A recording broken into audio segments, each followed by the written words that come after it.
What are some of the patterns that you're noticing between your best teams and your best leaders? The best teams seem to be able to solve for two things. They seem to be able to solve, at least this is according to all the research I've ever looked at, including research I've done at Cisco. They have figured out, their leaders have figured out, and the team together has figured out how to see and value the uniqueness of each person. Teams are actually great individualizers. There's a beautiful paradox there, by the way. In order to be seen as an individual for who you are, the best way to do that is to group with a bunch of other people who see you for what you are. So first thing is teams are individualizers. And then secondly, teams create a common understanding of how we support one another and what matters most to us, which is a universal thing. So teams manage to live in they manage to make powerful the tension between an individual and a group.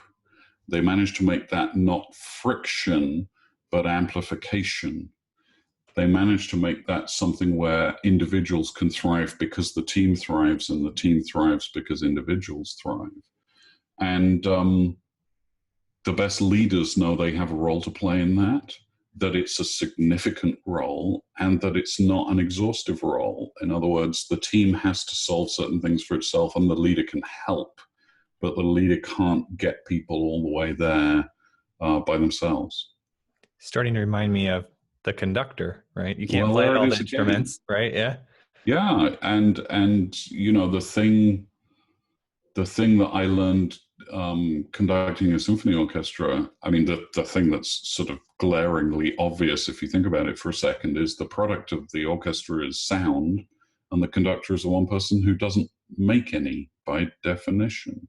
So the product of a leader and a team isn't made by the leader. The space to make it is made by the leader. The possibility to make it is made by the leader. The environment to make it is made by the leader, but the making is done by the team. And